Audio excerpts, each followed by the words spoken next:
Kryvyi Rih, the hometown of Ukrainian President Volodymyr Zelenskyy, was left devastated when a Russian missile slammed into a residential neighborhood. The strike claimed 20 lives. Heartbreakingly, 9 of them were children and injured over 70 others. The missile tore through apartment buildings and a playground where children had been playing just moments before. It's one of the deadliest attacks on children since the war began in 2022. Just days later, on April 7th, grief-stricken families gathered to say goodbye. Funeral after funeral, the city mourned its lost children. Бачимо, тривога. Мама хоче в вікно вже бігти кричати, щось зупиняє її. І це в такі секунди просто. Вибух. Вибух – це не страшно. Це взагалі не страшно. Це страшно усвідомлювати просто.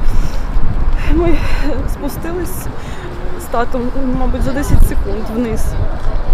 І я зразу зрозуміла, що все. Я прийняла зразу. Все.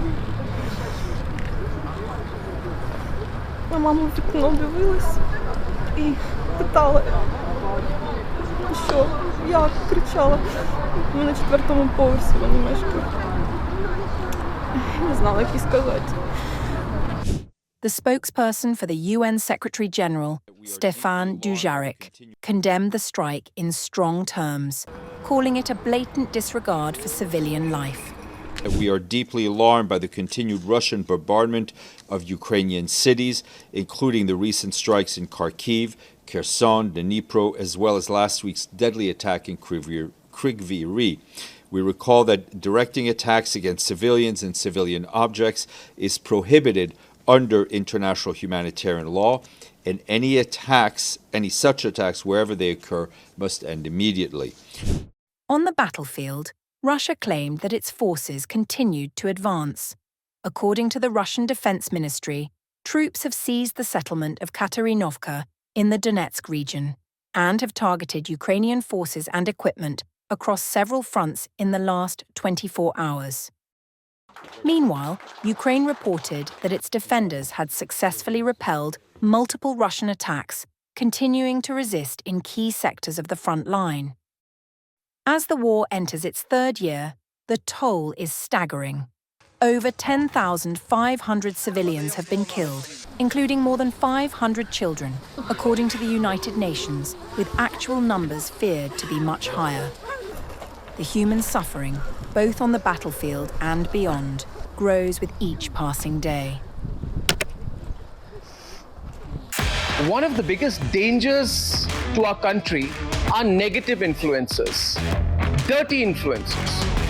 These are people who are there on digital mediums only to get numbers, and what they do has had a very negative effect on our society.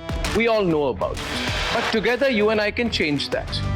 Republic is starting an influencer incubator program where you can be part of creating some world-class content that is nation first, that helps our country, that creates awareness. And you can work with me here on this campus as part of the first phase of the Republic Influencer Incubator program, which is the Positive Influencers program.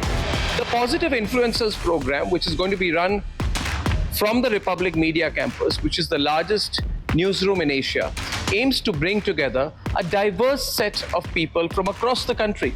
You can work from where you are, you can work with me here on this campus to create content on anything which you feel, if it proliferates, if it spreads, will have a positive impact on our people.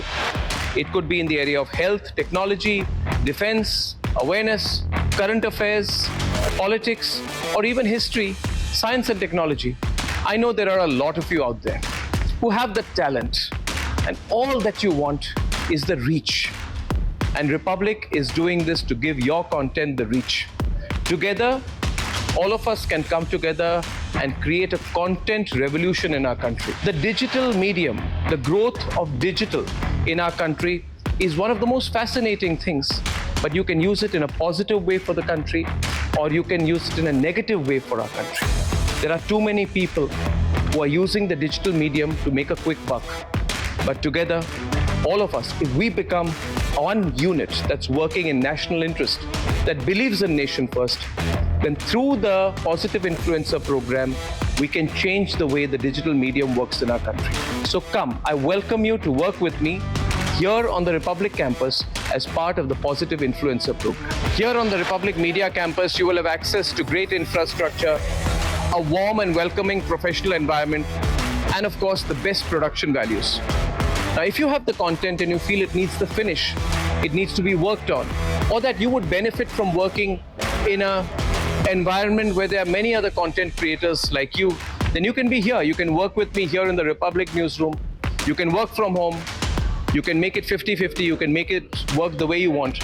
As long as you believe that the content you create, and we believe that the content you create, will make our nation number one, will be one solid contribution towards the Viksit Bharat, then you can be part of this wonderful program. The initiative I announced in the presence of the Prime Minister at the Republic Summit, which is the Republic Positive Influencer Program. So come, work with me, work with us. Let's make a difference for our country.